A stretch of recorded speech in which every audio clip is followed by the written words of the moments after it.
Good afternoon and welcome to the fourth lecture of the 2024 fall season of the Frankfort Heritage Lecture Series and our 13th lecture in total. Thank you all for coming. My name is John Carlton and I am the organizer of the Frankfort Heritage Week Coalition and the co-organizer of this lecture series. As always, I want to give a big thanks to Paul Sawyer Public Library for hosting us and to my co-organizer Diane Dehoney for everything she and her staff do for these lectures and the community. And many thanks to the Frankfort Plant Board and Cable 10 for taping these lectures and hosting them on their YouTube channel, and to the State Journal for always giving us great additional publicity. I want to remind everyone that you can find flyers with the full fall season printed in the back, and you can find the schedule on the library's website and videos of past lectures on Cable 10's YouTube channel. As I said last month, we've also added another pop-up lecture for Tuesday, December 17th at 6 p.m. Historian Dr. Daniel Gifford will present on his new book, Benefactors of Posterity, the Founding Era of the Filson Historical Society, 1884 to 1899. Dr. Gifford is also a board member of the Filson, and this will be the first of two lectures on the history of the Filson Historical Society, one of Kentucky's two state historical societies, one private and the other public, both of which have origin connections to Frankfort and to each other. So I hope you'll come learn about the Filson and the history of telling Kentucky's story. And in fact, our lecturer today was once an employee of the Filson. I also want to let everyone know that we will be releasing the spring 2025 season of the lecture series at the next lecture. I'm really excited about today's lecture as it begins the first of at least 4 upcoming lectures related to the Civil War. And our presenter today is the second speaker in the series to be involved with or published by the influential and consequential Frankfort Heritage Press, which thankfully published many books on Frankfort's history for our enjoyment. The American Civil War from 1861 to 1865 was a pivotal moment in the nation's history, leaving an indelible mark on the country's politics, society, and economy. The war's influence on America was profound as it challenged the very foundations of the nation's existence. The conflict pitted the Union in the northern states against the Confederacy in the southern states in a struggle that would ultimately determine the fate of slavery, states' rights, and the unity of the country. The war's outcome, a Union victory, had far-reaching consequences that continue to shape American society today. The Civil War's impact on American politics was significant as it led to a more centralized federal government and a stronger executive branch. The war also spurred the growth of industry and infrastructure as government invested heavily in railroads, canals, and other projects to support the war effort. The war's aftermath saw the passage of landmark legislation, including the 13th, 14th, and 15th Amendments to the Constitution, which abolished slavery, established citizenship and equal protection under the law for African Americans, and protected the right to vote. These amendments fundamentally altered the relationship between the federal government and the states, setting a new precedent for federal power and individual rights. The Civil War's influence on American society and culture was just as profound. The war marked a turning point in the nation's transition from a rural agrarian society to a more urban, industrialized one. The war also sparked a wave of immigration as millions of Europeans and others came to the United States to fill the labor gap created by the war. The war's legacy can be seen in ongoing struggles for racial equality and social justice, as well as in the many monuments, museums, and historical sites that commemorate the conflict. The Civil War remains a defining moment in American history, a testament to the nation's capacity for self-reflection, growth, and transformation. Its impact continues to be felt today, shaping American politics, society, and culture in ways both subtle and profound. So without further ado, please welcome Diane Dehoney, Community Service Librarian with Paul Sawyer Public Library, to introduce today's speaker.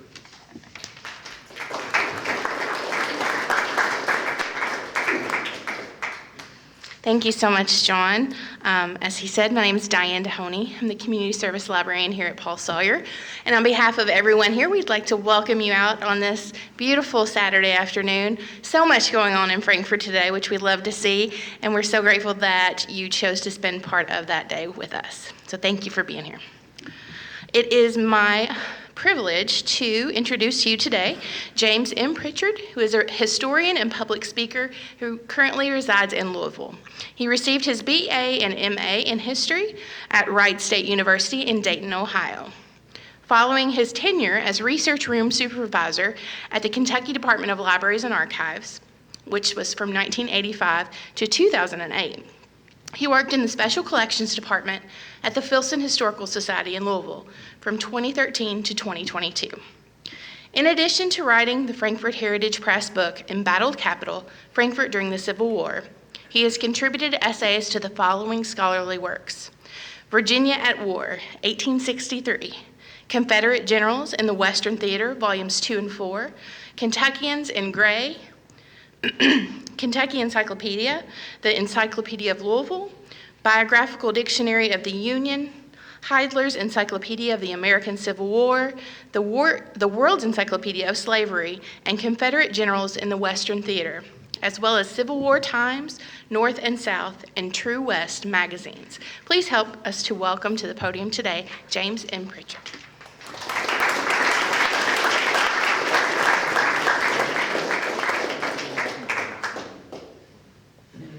Thanks, John and Diane. Good afternoon. Good to have all of you here. You know, before I begin our topic, I wanted everybody to know I'm standing here today as a changed man. I've lived most of my life in the 20th century, and I still use a flip phone.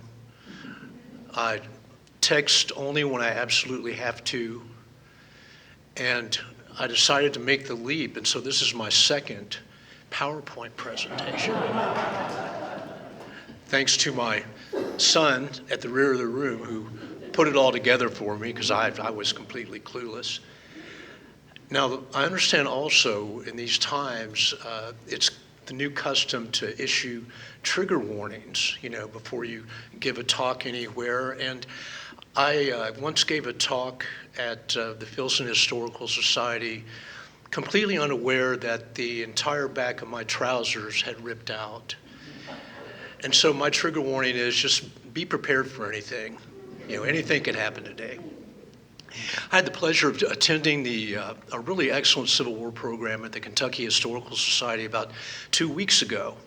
And I stole one of their themes, oft-repeated during that excellent program, a quote, very famous, often quoted Lincoln remark at the beginning of the war: to lose Kentucky, it's nearly the same as to lose the whole game. And if you can imagine a map of the state in your mind, Kentucky, as it became during the war, became a springboard for deep Union military drives into the South.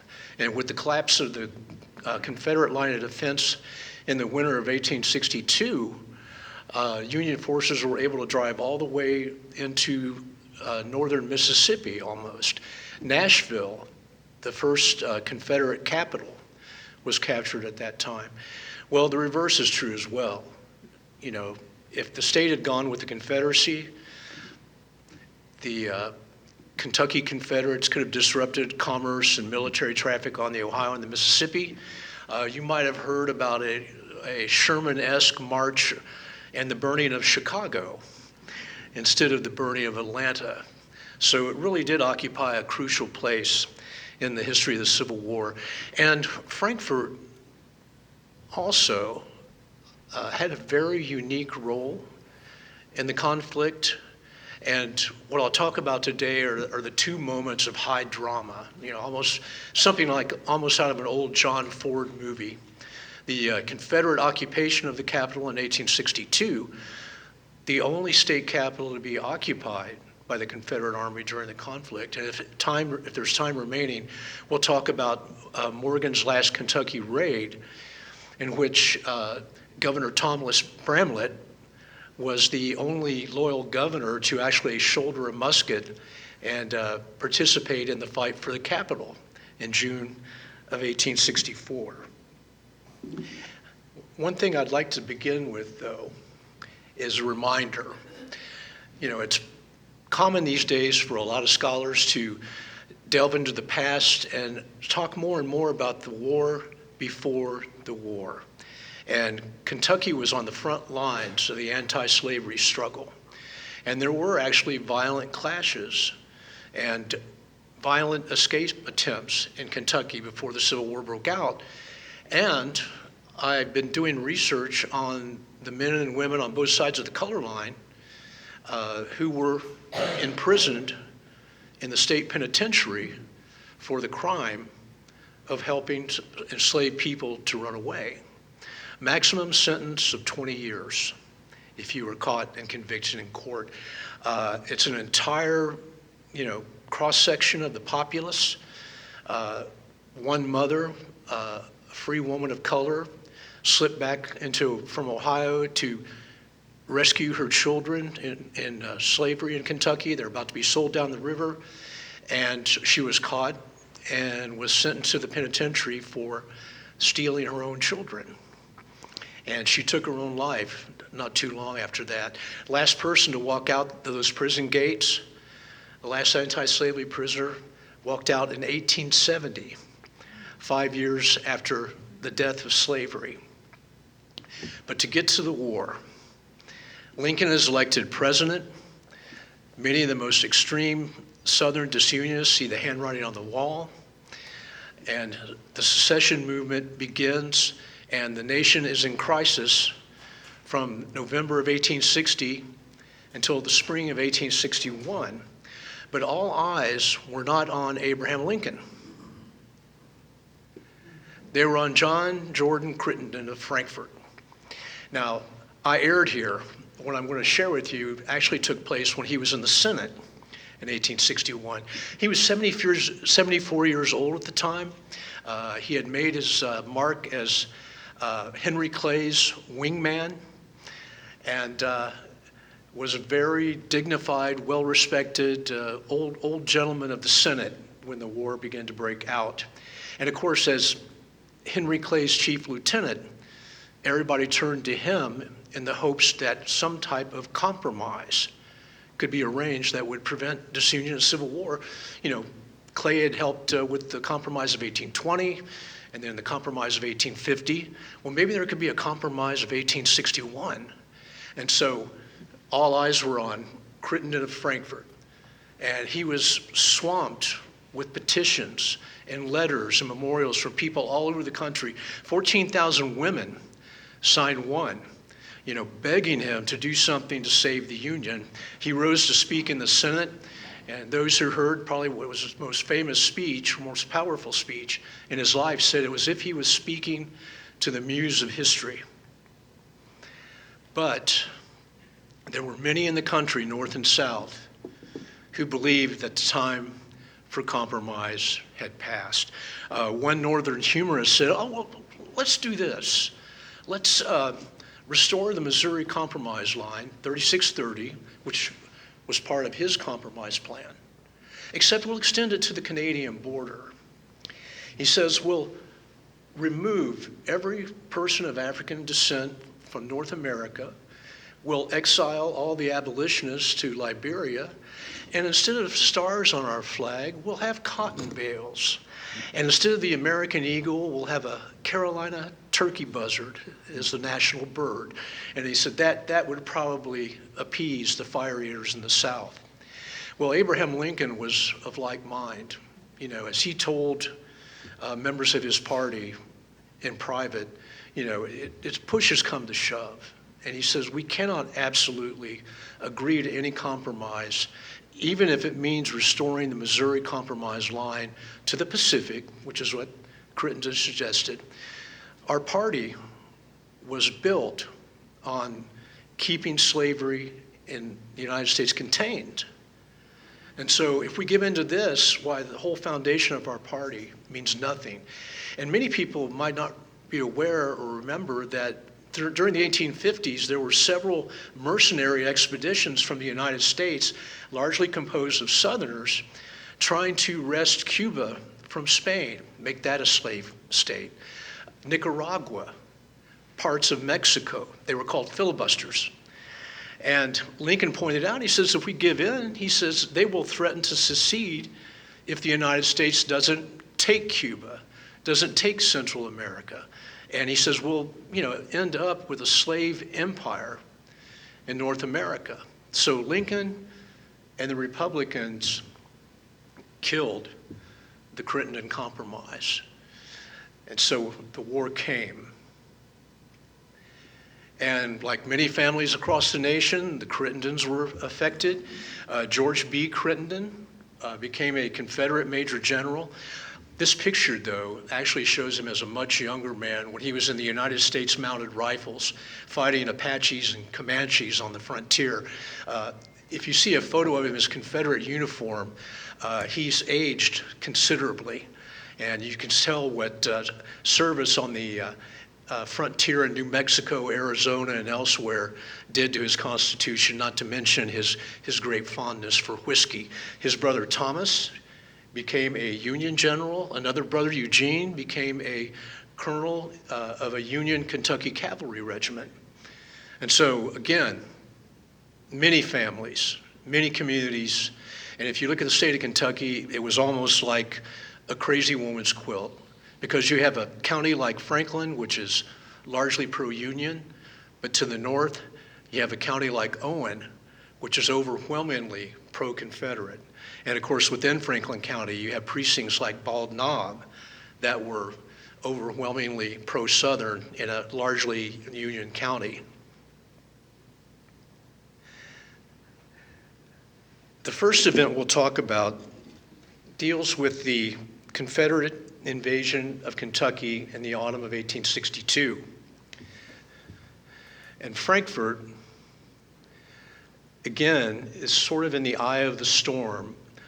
One Confederate army advanced from East Tennessee under Kirby Smith. Another Confederate army under Braxton Bragg marched in through central Kentucky toward Mumfordville, threatening Louisville. And at the Battle of Richmond, Kentucky, on August 30th, 1862, a scratch force under General William Bull Nelson, a rough, profane Union general and former Navy man, was shattered by Kirby Smith's Confederates. And almost immediately, Governor Bramlette called out the Frankfort Home Guard. The Kentucky legislature voted to adjourn. The archives and all the officials got on a fast train to Louisville, and more or less set up a state government in exile in Louisville by September the 1st. Nelson's forces retreated in the aftermath of the battle. Many of them passed through Frankfort, and an incident took place that illustrates Kentucky Unionism in a very colorful way. Fugitive slaves joined the retreating Federals all along the line of march. It was during a drought. Many Union soldiers call it the Hell March. They retreated from Lexington to Louisville, and many enslaved men and youths were bringing them water. And so they were allowed to escape with these regiments. Well, as they passed through Frankfort, there was a line of constables on either side of the street in front of the old Capitol waiting. And they began to wade into the Union ranks, particularly one Ohio regiment, using their clubs, beating and pulling some of these fugitives out.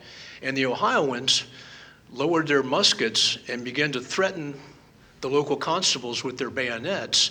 And so you have this altercation on the streets of Franklin. Up rides General Jim Jackson of Kentucky.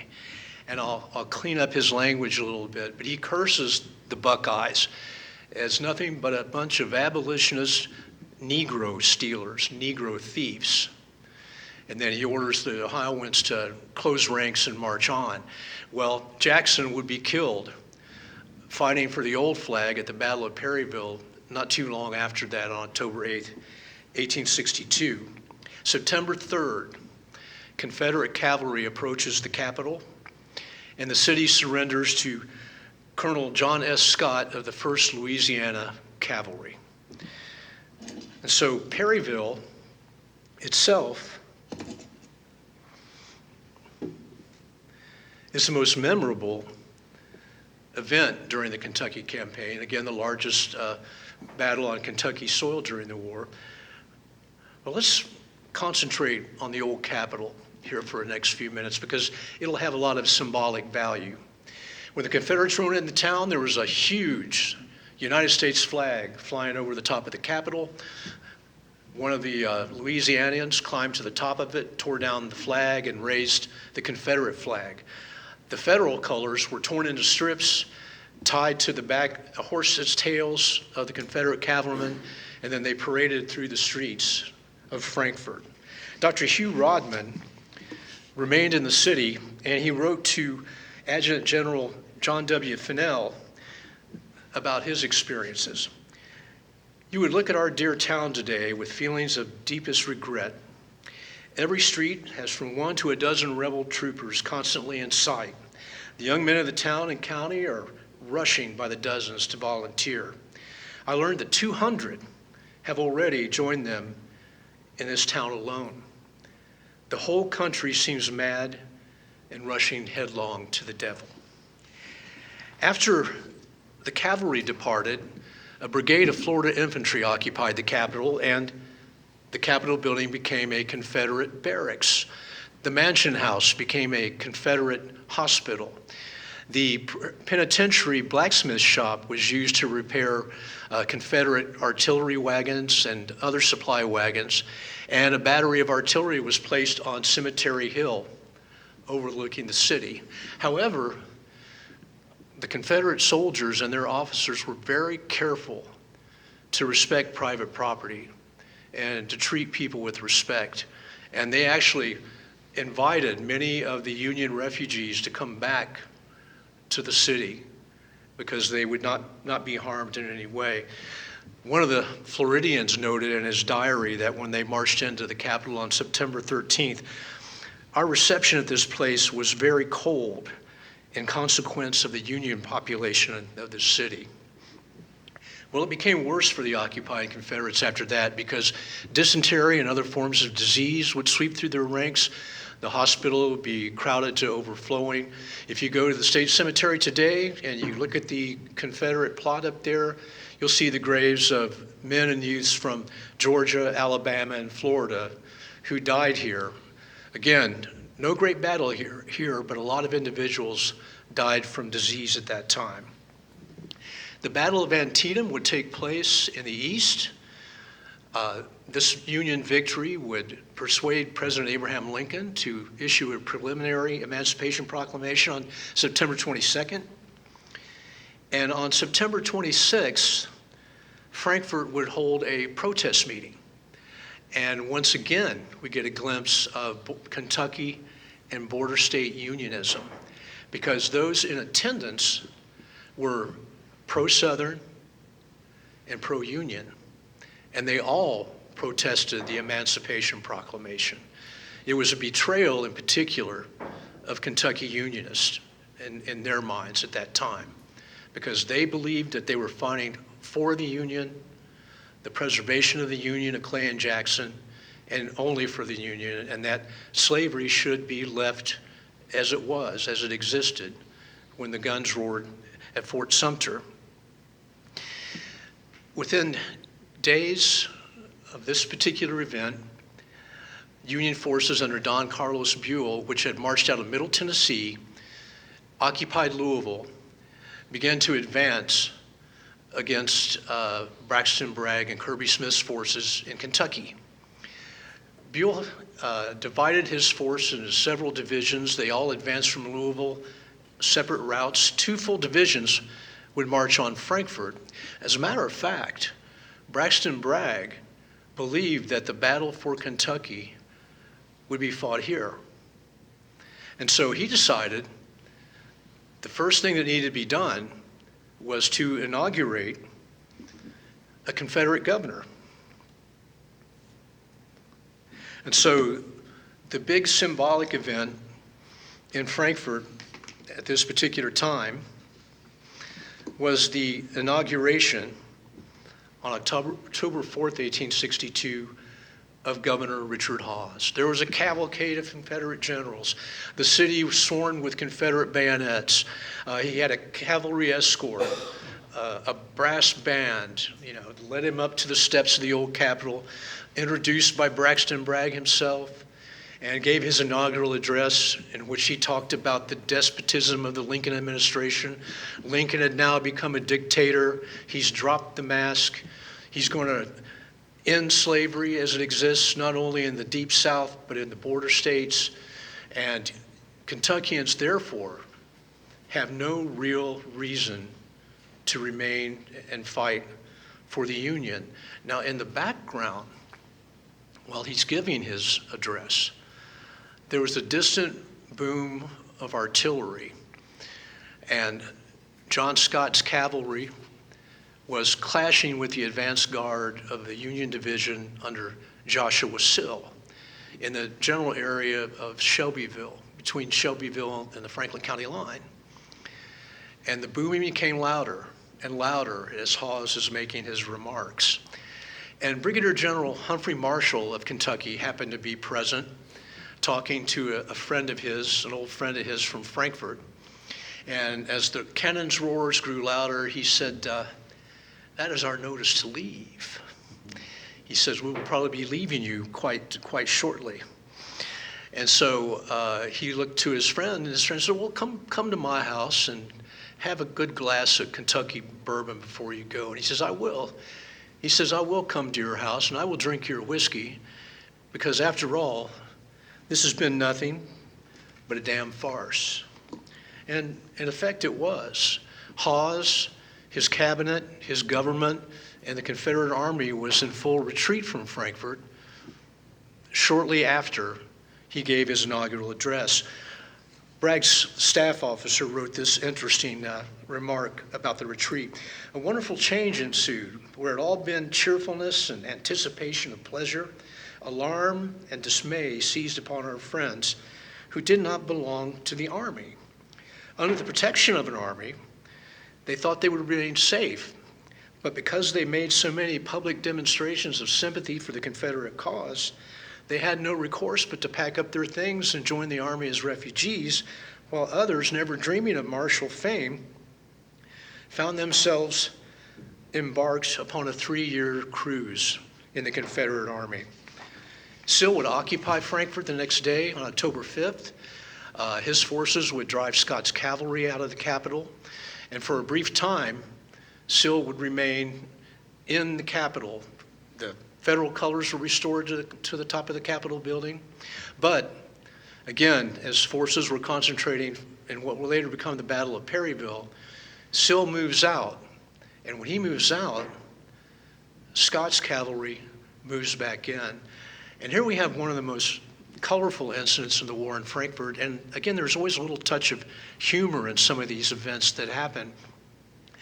When the Confederate cavalry appeared on the hill by the cemetery and the arsenal, John Roberts, who had resigned from a Kentucky Union Cavalry regiment, went through the town and gathered up as many stragglers and drunken soldiers that had left behind from Sill's division from the day before.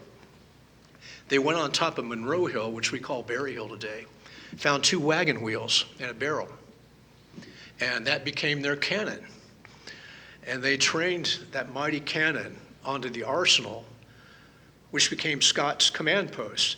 So Colonel Scott is looking through his binoculars and sees this artillery piece, and he hesitates to advance further. Let's see if we can find Mr. Scott here. Actually, this will be the next focus of action, the old covered bridge where, of course, the Singing Bridge is today. And so he hesitates, and he hesitates just long enough for literally the cavalry to come to the rescue. So Ebenezer Dumont's division is en route to Frankfort. That 2nd Division I referred to, his cavalry under Louis Zahm, Ohio regiments and a battery of Indiana artillery, approached the town and charged down Lafayette Hill toward this bridge. And one of the Hoosiers left an account of that event that was pretty colorful. So the battery was ordered to the front of the gallop, whipped up and outrun a company of cavalry that was trying to get to the bridge. After an exciting race of 1 mile, the first section arrived at the end of the bridge, unlimbered, and went into position, but could not open on the rebels as our cavalry were fighting on this end of it. The sight of this artillery along the bank of the Kentucky River and the determination of the Ohio troopers forced Scott to fall back.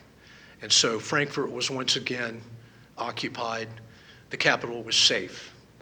And this would close the first great event in the city during the war years.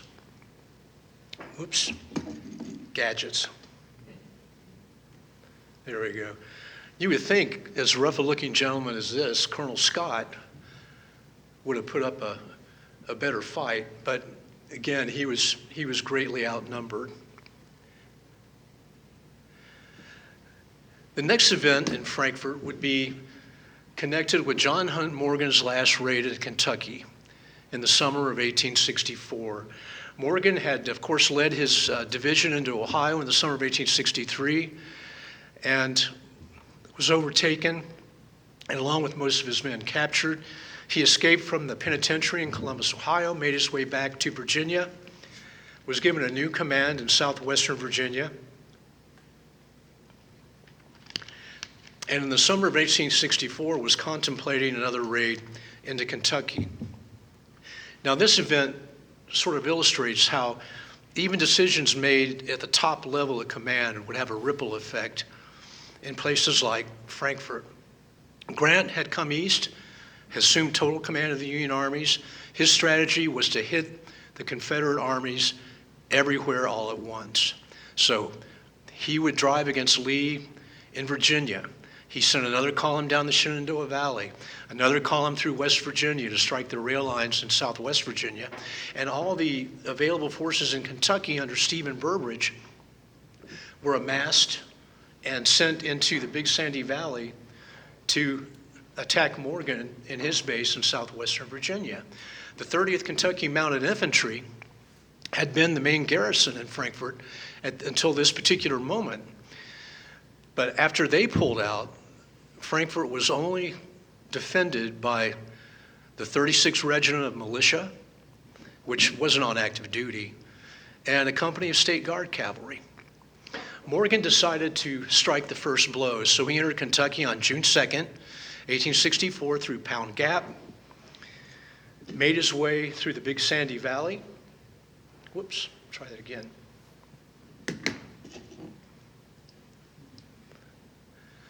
Up through the Big Sandy Valley to West Liberty, Moorhead, captured Mount Sterling, swung around to Lexington, and then at Georgetown, on June the 10th, he detached a company of cavalry under Captain Cooper, just a single company. Cooper was supposed to make a diversion toward the state capital, make the Federals, especially Burbridge, who was in hot pursuit, think that that was the target of Morgan's raid. And Governor Bramlette and Daniel W.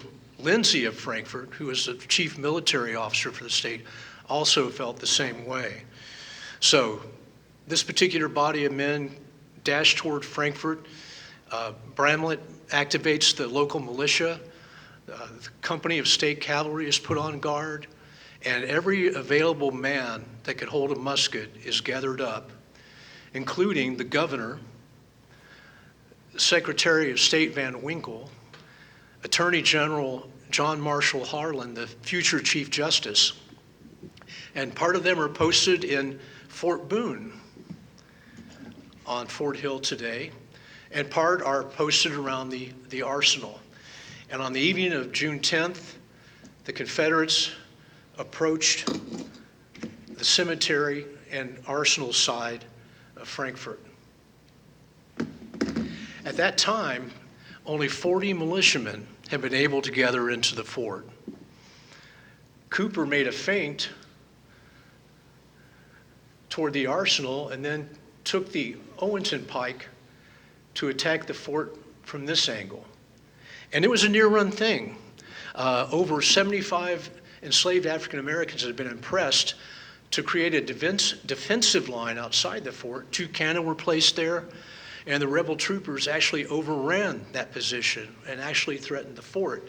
Lindsay galloped under rebel fire into the fort and began to direct the defense. Captain Sanford Gowan had a volunteer crew of heavy guns with inside Fort Boone, and he began to open up on the attacking Confederates with grape shot and canister, which of course was kind of like a giant sawed-off shotgun in terms of Civil War ordnance. So a lively skirmish ensues. 2 of the defenders are wounded, and during the evening, the Confederates finally withdraw, burn the barracks on the backside of Blanton Hill, where the 30th Kentucky had been stationed, and rejoin Morgan, who would meet his Waterloo at the Battle of Cynthiana on June 12, 1864. One of my favorite memories is I was invited to give a talk to the Sons of Confederate Veterans in Louisville at a Lee Jackson dinner. And I talked about Morgan's last raid and how General Stephen Burbridge, who was and is one of the most hated figures in Kentucky history, outfought and outgeneraled Morgan. When I concluded my remarks and stepped away from the podium, everybody I approached turned their back on me, and the temperature dropped to about, I'd say 19 or 20 degrees below zero. But the truth had to be told. Morgan's command was completely annihilated at this particular defeat. It still wasn't over, though, for the citizens of Frankfort. Captain Bart Jenkins, who's long forgotten but was a very daring young officer, had also been detached from Morgan's command even before he got to Georgetown, with instructions to disrupt rail traffic between Louisville and Frankfort. And he began to work on the railroad prior to Cooper's attack on the town. Well, at 5 a.m. the next morning, he shows up on Monroe Hill, and at 6 a.m. they crossed the bridge into town under a flag of truce. Claims he has an entire regiment at his back and demands the surrender of the city. Lindsay and Bramlette weren't buying it. So a hot skirmish begins around the arsenal and around the old covered bridge that lasted several hours. A second flag of troops approaches. The second surrender demand is refused. And for the rest of the day, there's long-range firing back and forth across the river with 2 individuals wounded at the bridge. The only civilian would be an enslaved man that was with the detachment at the bridge during the fighting. The Secretary of State Van Winkle, he was wearing the old style forked long-tailed coat. He had his coattails shot off, so that was a fashion disaster on that particular day. Eventually, Jenkins withdrew, and Frankfort was saved. Lindsay told the militiamen that they had saved the honor of Kentucky, not to mention millions of dollars worth of munitions. And shortly afterwards, the 9th Pennsylvania Cavalry arrived in the city and were welcomed as the city's saviors with a grand picnic on the grounds in front of the Capitol. So today, we're very lucky to have so many structures that are still with us. The old Capitol, the Arsenal, and we'll see here, Governor Bramlette, of course, was one of the few governors, the only governor actually come under fire during the war. Goins, of course, the artilleryman, would be given a sword in appreciation for his services that day. But there's an element of the comic touch with this as well. At one point, he began firing at what he thought was a rebel cavalryman waving a flag on Monroe Hill until someone got their spyglass out, and it was actually a cow's tail swishing at flies. But he was a tough man, and made his mark in the State Guard, the Capitol Guard, which was a prototype of the Kentucky National Guard as we would come to know it. Another of the important reminders of the war is the African American Civil War monument in historic African American history. And Kentucky gave more black troops to the Union cause than any other state with the exception of Louisiana. And many of these men were recruited in central Kentucky and the Frankfort area before being shipped off to Camp Nelson, the main recruiting center.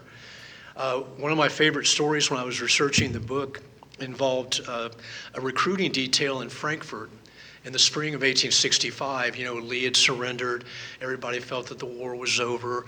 A young enslaved woman of the Harlan family, as a matter of fact, Chief Justice Harlan's family, approached a recruiting sergeant and wanted to know if she was free.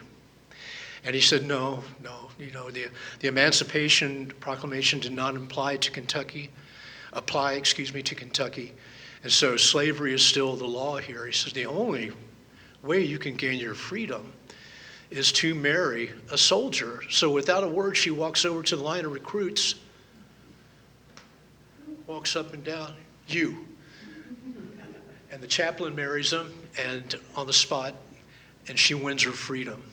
So again, there are all kinds of wonderful stories about the civilian population. I tried to cover as many aspects of the community as I possibly could when I began working on this book over 10 years ago.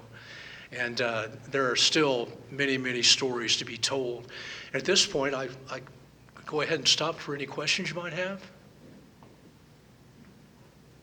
Yes? I live on the western edge of Franklin County, out real close to Shelby County. Yeah. And there's a railroad bridge that borders my property, and I've always heard that the Army had encamped up there. As a matter of fact, my neighbor just beyond that said he's found several artifacts on his property where the Army was out there. Do you know anything about the time frame they were there?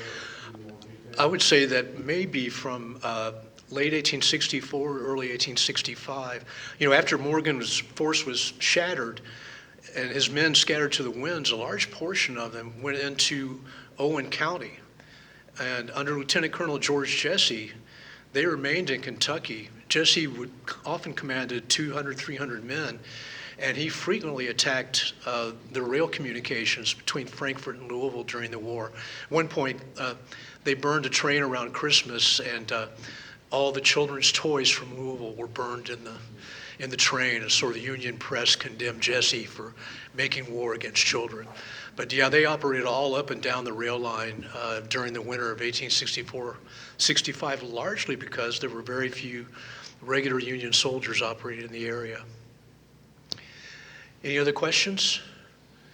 Yes, ma'am. How long would you say the Confederates occupied and controlled Frankfort? They marched in about September the 6th and left October. So about a month.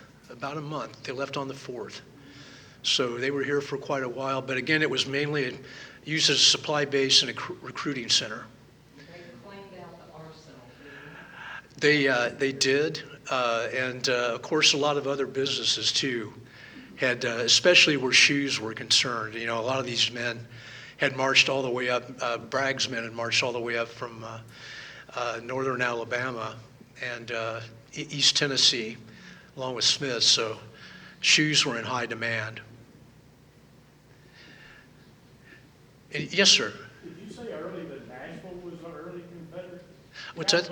Nashville.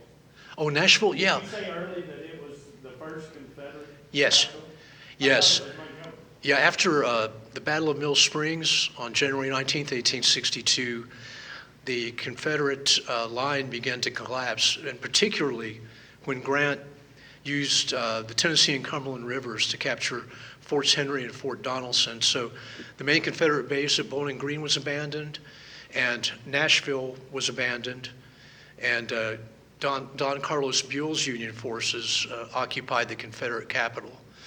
So this would have been in the February-March 1862 area.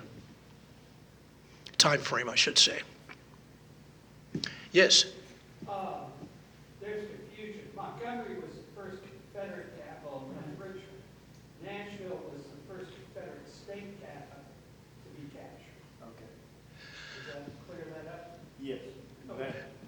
that agrees with what I grew up in Alabama, so Montgomery. Diane, what was the question, Diane? Yeah, I can see that there was this confusion between Yeah. the state capital and national. Because Montgomery, when they seceded, was named as the initial capital of the Confederacy.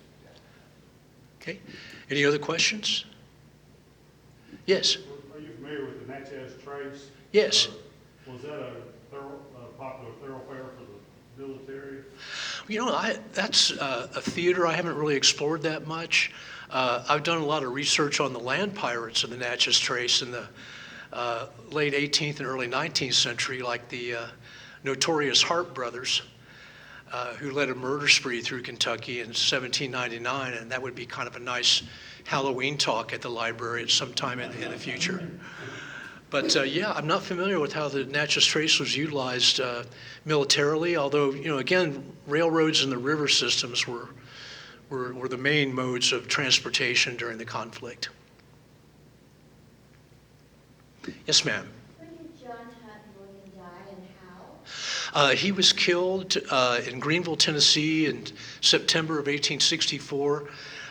There's controversy surrounding his death.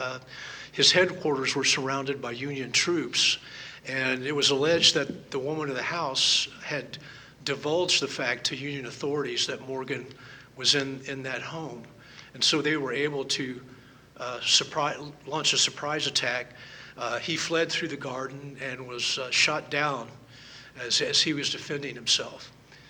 And his body was brought back, buried in Abingdon, Virginia, which was the main Confederate base in southwestern Virginia, and then of course would be later brought back to Lexington after the war. Yes? Can you say a word or two about Burbridge's shooting under Order 59 of people all over the state, including 4 in Frankfort? Yes.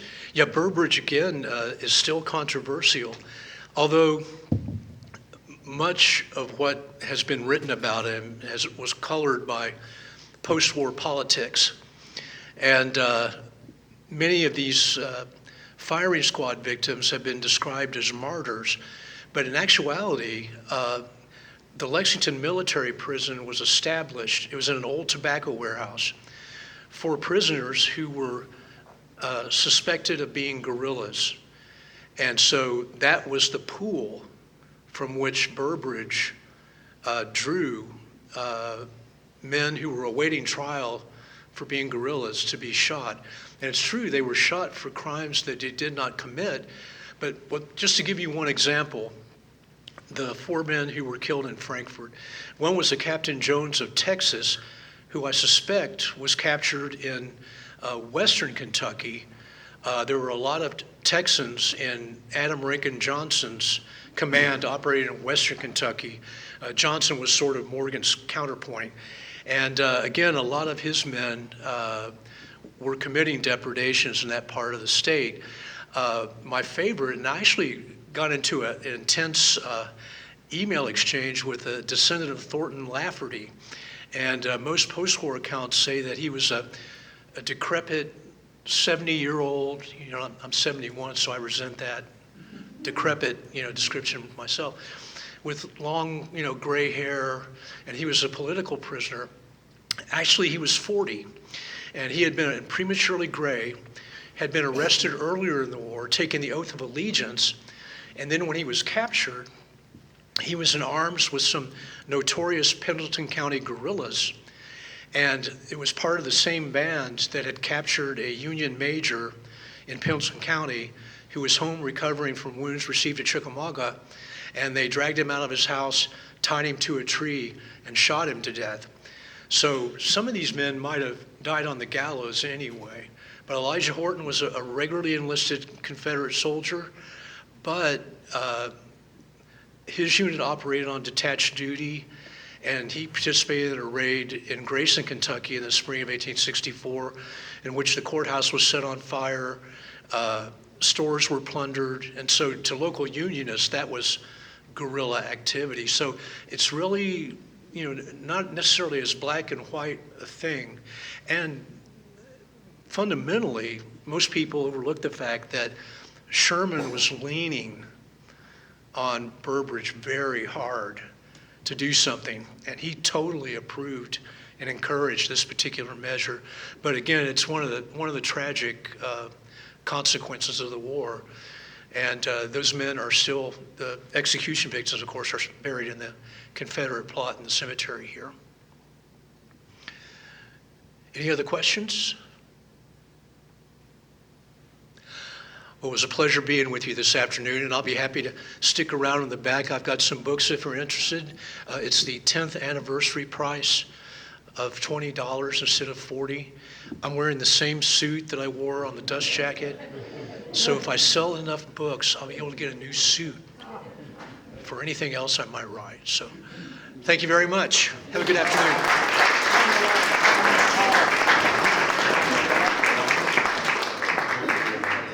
Before everybody leaves, I just want to remind everyone that our next lecture is November 9th at 1 o'clock.